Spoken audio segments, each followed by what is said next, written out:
आप जानते हैं कि हमारे यहाँ जो है जीडीपी जो है 7% पे है। आप दूसरे लोगों का जीडीपी चेक करिए, ग्रोथ रेट चेक करिए और आपको उसमें आंसर मिल जाएगा। अमेरिकी सदर जो बाइडेन जो हैं उन्होंने एक कमेंट किया एक दो दिन पहले, जिसमें उन्होंने जिक्र किया कि चाइना, जापान और भारत जो है इधर जीनोफोबिया है कि America also need a leader like Modi. ठीक है ना? तो राष्ट्रपति बाइडेन एक बहुत अच्छे इंसान है, मगर वो थोड़ा वृद्ध हो चुके हैं, तो कई बार स्लिप ऑफ द टंग हो जाता है। Actually not xenophobic, we are the most open, most pluralistic, and in many ways here the most understanding society in the world. ये जो मिनिस्टर फॉर एक्सटर्नल अफेयर हैं डॉक्टर जयशंकर, उन्होंने भी इस पे कमेंट किया है और उन्होंने कहा है कि भाई हम तो ऐसे नहीं हैं और दुनिया इंडिया आती है, और उन्होंने सी सिटीजनशिप अमेंडमेंट एक्ट का भी जिक्र। तो हाँ, आक्रांताओं को गलत आक्रांता जब आते थे उनका विरोध किया गया, मगर जो एज अ ट्रैवलर आ रहे थे या एज अ गेस्ट आ रहे थे, या भारत ने आप यहूदी जो हैं, जूस, सारी दुनिया में उनका परसिक्यूशन हुआ। India is the only place जहां उनका परसिक्यूशन नहीं हुआ। Does not say we do not want immigrants. We say that come to India legally. There is a legal route. You're welcome to come to India. You're welcome to settle in India. You're welcome to take Indian citizenship. But there is a legal route. You can't break the law and come to India. Parsi सारी दुनिया में भगाए गए। Iran से भगाने के बाद जो पारसी बेचारे इंडिया में आए, आज वो इंडिया की सबसे रिचेस्ट कम्युनिटी है।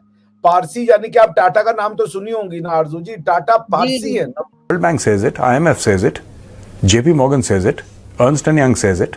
PricewaterhouseCoopers says it. Everybody and his uncle is saying that Indian economy is the fastest growing large economy on planet Earth. सीते बीइंग एन अमेरिकन, मेरा ख्याल है मैं इंडिया और चाइना से, भारत और चाइना दोनों से माफी मांगना चाहूंगा उनकी स्टेटमेंट पे, क्योंकि बाबा जी मुझे लग रहा है उस दिन शायद दवाई नहीं खाई थी उन्होंने।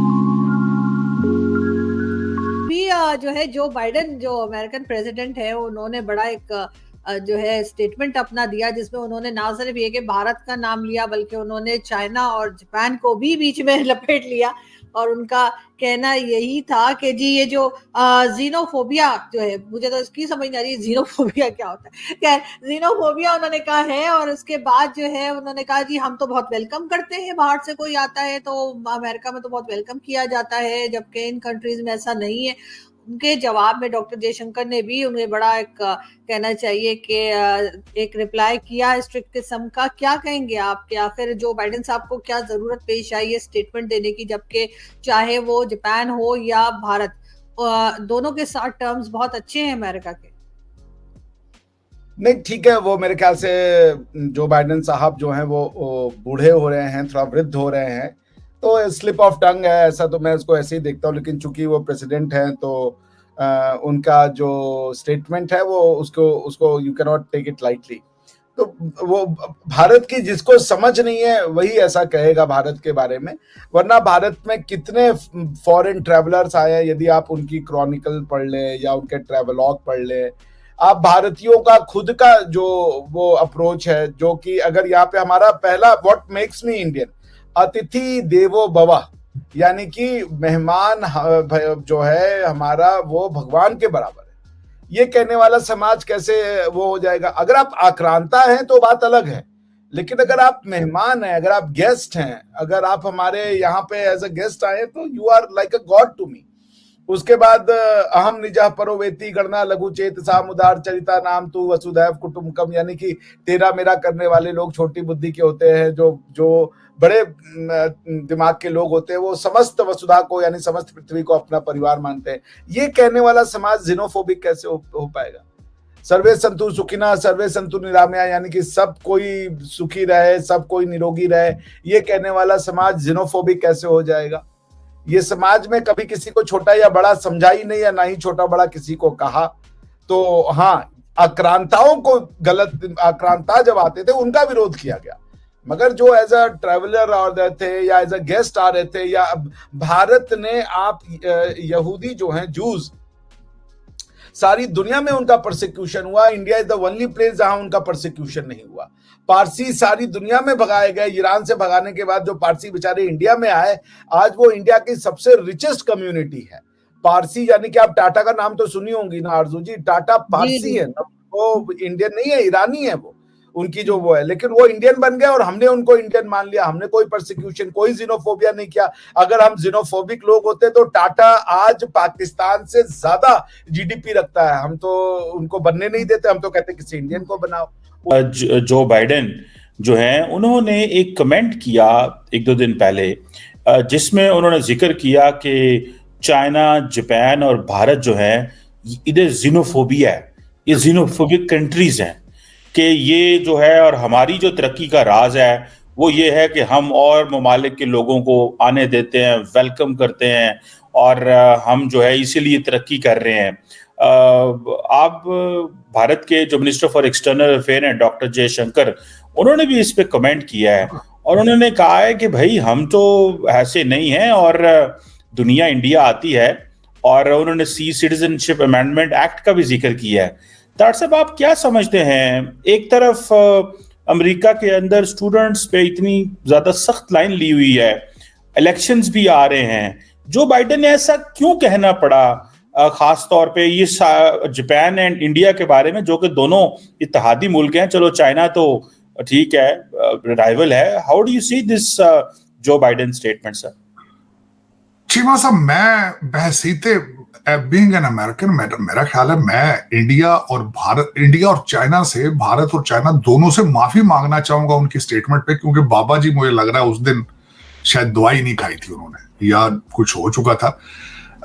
दो चार चीजें हैं जो मेरा ख्याल है फ्यूचर में अमेरिकन को सीखनी होंगी। एक तो ये सीखना होगा कि they can not be right all the time, और दूसरा ये कि दुनिया को लेक्चर देना, ये दो चीजें छोड़नी होंगी, क्योंकि अब इनके ना अपने वो हालात हैं और ना ही इन्हें दूसरे देशों के बारे में, दूसरे कंट्रीज के बारे में इतना ज्यादा नॉलेज है। मेरे ख्याल में इनका जो ये स्टेटमेंट देना किसी फंड रेजर के अंदर परसों, ना सिर्फ दुनिया इसको क्रिटिसाइज कर रही है, अमेरिका के अंदर क्रिटिसाइज हो रहा है कि how can you compare yourself with China and India. दोनों की इकोनॉमीज डिफरेंट है, दोनों के कल्चर अलग है, जियोग्राफिक लोकेशन उनकी अलग है, उनके मजाहिब अलग हैं, उनके मजहब और हैं। आप how dare you talking about them. और फिर उसके बाद देखें कि इलेक्शन के इस क्रिटिकल टाइम के अंदर, जब पहले ही आपकी परफॉर्मेंस जीरो है और इमिग्रेशन आपका एक सबसे बड़ा नासूर है, आपका सबसे बड़ा मिस्टेक है, आपका सबसे बड़ा ब्लंडर है इस वक्त, और आपने उसी पटारी में से सांप निकाल लिया अपने लिए ही। मेरा ख्याल मैं अब उस पर मैं बताना ये चाहूंगा, ये क्या है दरअसल हकीकत, ये एक लिबरल माइंडसेट है जो इकॉनमी की बात करते हैं, कहते हैं जी जापान तरक्की नहीं कर रहा, इंडिया तरक्की, और इंडिया की जो इकॉनमी देखे वो 8.4%, 8.6% पे, आपकी इकॉनमी की ग्रोथ क्या है? 2% पे है। किस तरह आप कह सकते हैं कि आपने जो इलीगल इमिग्रेशन खोली हुई है, पूरा एक जो लूट सेल लगाई है, वो काम कर रही है? किसी न्यूयॉर्कर को कॉल करके देखें जो आपकी इमिग्रेशन के हालात है वहां पे, 1,87,000 इलीगल लोग वहां पे दंदनाते फिर रहे हैं। $10 बिलियन की शॉपिंग मॉल बंद हो चुके हैं, फार्मेसियां, स्टोर ताले लग चुके हैं वहां पे। ये आप इमिग्रेशन कर रहे हैं आप? This is how you are welcoming them here. और दूसरा, आज भी अगर देखा जाए बॉर्डर पे जो बच्चे छोड़ जाते हैं, जो पिछली दफा इनका लोग पिंजरों में बच्चे बंद किए हैं उन्होंने। चीमा साहब, 27 मिलियन, मैं दूसरा भी बल्कि जो इस वक्त रफ एस्टिमेट है कि 27 मिलियन इलीगल इमिग्रेंट्स जो है इस वक्त दंदनाते फिर रहे हैं अमेरिका के अंदर, जो कि एक नेशनल सिक्योरिटी थ्रेट है। वो मुसलसल हर स्पीच के अंदर वो कहते थे कि तकरीबन 27,000 से 30,000 चाइनीज मिलिट्री एज के इस वक्त अमेरिका एंटर हो चुके हैं। शायद चाइना अमेरिका के अंदर आर्मी बिल्ड कर रहा है अपनी, ये इमिग्रेशन हो रही है।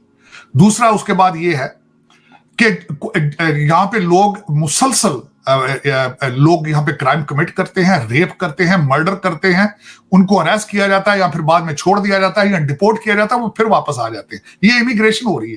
जय हिंद दोस्तों, जैसा आपने वीडियो में देखा होगा कि जयशंकर ने जो बाइडेन के एक बयान को लेकर के काफी तगड़ा जवाब दिया। आपको बता दें, जो बाइडेन ने अभी कुछ दिनों पहले इंडियंस को जेनोफोबिक बोला था, जिसके जवाब में जयशंकर ने अमेरिका को काफी तगड़ा जवाब दिया, जिसे सुनकर पाकिस्तानी मीडिया काफी ज्यादा चीख रहा। आपको बता दें, अभी हालिया जो बाइडेन ने यह बताया था कि इंडिया के लोग जेनोफोबिक है और वो बाहरी लोगों को पसंद नहीं करते। लेकिन आपको मालूम होगा कि बाहरी लोगों को इंडिया पसंद करता है, लेकिन सिर्फ मुस्लिम जाहिलों जो कि यहाँ पे आकर के रोहिंग्या मुसलमानों के तरह यहाँ पे आकर के आतंकवाद फैलाते हैं, उनको सिर्फ इंडिया नकारता है। और इसी को लेकर के जयशंकर ने जो बाइडेन को काफी अच्छा जवाब दिया और उन्होंने बताया कि हम सिर्फ रोहिंग्या और जो कि यहाँ पे टेरर फैलाते हैं उन लोगों को करते हैं, बाकी जो कि माइनॉरिटी जो सताए हुए हैं विदेशी नागरिक, उनको हम अपने यहाँ पे नागरिकता भी देते हैं। यह वीडियो देख करके पाकिस्तानी मीडिया काफी ज्यादा शॉक्ड है और वो कह रहा है कि इंडिया ही है जो अमेरिका को सीधे सीधे जवाब दे सकता है। आप इंडिया की पावर का अंदाजा लगा सकते हैं कि अब इंडिया वो इंडिया नहीं है जो पहले था। अब इंडिया अमेरिका हो या कोई भी देश हो, उसका जबरदस्त तरीके से जवाब देता है। यही कारण है कि जयशंकर ने जो बाइडेन की काफी अच्छे से क्लास लगाई। आपको यह वीडियो कैसा लगा कमेंट में अपनी राय जरूर दें और ऐसे ही मजेदार वीडियो देखने के लिए हमारे चैनल को सब्सक्राइब करना ना भूलें। जय हिंद, जय भारत।